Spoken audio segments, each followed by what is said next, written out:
Hi everyone. Today I'm going to tell you about the movie Bronson. In a solitary prison cell, Charles Bronson is getting ready for a visit from the guards. He's completely naked. His body is covered in something greasy, and blood is trickling from a cut on his head. But none of that matters when there's a chance to fight with the guards. They never came to him alone. And sure enough, several of them burst in at once. Bronson fought back fiercely, but they managed to overpower him. Before Charles Bronson got that nickname and became Britain's most infamous inmate, his name was Michael Gordon Peterson. Michael was born into an average, working-class family. But even in school, he began showing certain tendencies, like a violent streak and a craving for fame. As a student, Michael loved beating up teachers and other kids, but he never got punished for it at home. Once Michael got a job, he started skimming money from the till, and when the police showed up, he punched them. In the mid-70s, Michael got married and had a child. The family lived in poverty, so he decided to make some quick cash by robbing a post office. There wasn't much money there, but for armed robbery, Michael was sentenced to 7 years in prison. At the trial, his mother promised him he'd be out in 4. But Michael ended up liking prison life so much that he chose to extend his sentence by constantly attacking guards and prison staff. He refused to learn any new trade in the prison's sewing shop, hoping they'd try to force him, and then he'd have a reason to lash out. When the guards came in, he beat them up and got his fair share of bruises in return. Because of this behavior, Michael became something of a celebrity behind bars. Other inmates feared and respected him, and beyond the fights, he made useful connections. That's how he met a future nightclub owner, over a shared cup of tea. To keep him from getting too comfortable in one place and to give the staff a break, they frequently transferred Michael to different prisons. And in each new facility, he raised just as much hell as before.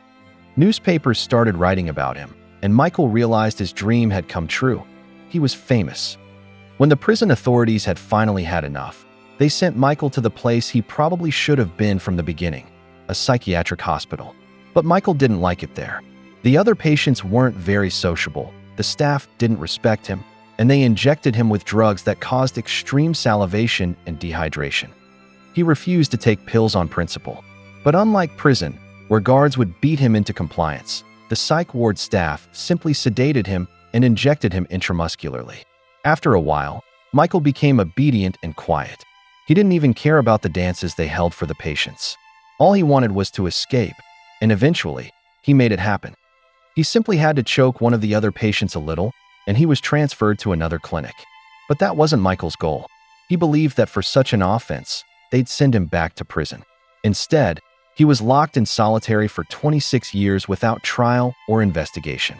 In that institution, Michael caused riots and damages that cost a lot of money. So the decision was made. He was deemed sane and released. A completely sane and normal Michael was met by his elderly parents and taken to their home, where he was given a small room. But Michael wasn't satisfied with it. He wanted his old bed and his old things. To change his life, Michael went to see Uncle Jack. Jack knew a lot of useful people and could help his nephew get back on track. At Uncle Jack's house, Michael was welcomed warmly. He was served a cocktail and promised help. Jack even let him live there. That's where Michael found out how to locate an old prison acquaintance. This guy now owned a nightclub that was more like a dive, but he had a job for Michael. And the only thing Michael really knew how to do was punch people in the face. That's exactly the kind of job his friend gave him. He also suggested Michael change his name to something tougher and more memorable. After all, fighting in a ring as Michael Peterson didn't sound impressive. That's how Charles Bronson was born. Michael took the name of a real actor who once ruled the screen, playing tough and intimidating characters. Michael started living with a girl named Allison. She already had a boyfriend, but Michael didn't care. His friend arranged underground fights for him, and Michael had to put on a show to stand out. He peed on his opponents, fought 2 guys at once, and even faced off against fighting dogs. Michael started making decent money, but not enough to buy Allison a ring. He confessed his love to her, and when he found out she loved someone else, he walked into a jewelry store and simply grabbed a ring he liked right off the counter. Allison didn't appreciate the gift. She told him she was marrying her boyfriend. Michael got sent back to prison for robbing the jewelry store, and he was happy to go. he was still a celebrity behind bars. He only spent 69 days out of prison. When he was brought to the warden, the man made a mental note. This inmate was a legend. He'd be keeping a close eye on Michael's behavior. Michael didn't like that setup. He got bored quickly and decided to spice things up. When a library worker came to his cell with some books, Bronson took him hostage. He immediately informed the guards and asked for a phone. On the line was the warden. Michael told him he'd kill the librarian if his demands weren't met. What do you want? What have you got? His demand? A good fight. That, the warden could arrange. But not getting a clear answer from Bronson about what exactly he wanted, the warden sent in the guards to give him a reality check. Michael wasn't stupid. Whatever the doctors from the psych ward said, he knew visitors were coming, and he had to look presentable, like a good host. Bronson stripped naked, covered himself in ointment so he'd be harder to grab, had the librarian grease his back too, and then waited with open arms. The guards didn't disappoint. They gave Bronson a proper beating, as per prison etiquette. Afterward, the head of security came to visit Michael. He made it clear, if Bronson didn't stop behaving like this, he'd die in prison. The message struck a chord. Michael decided to behave, at least for a while.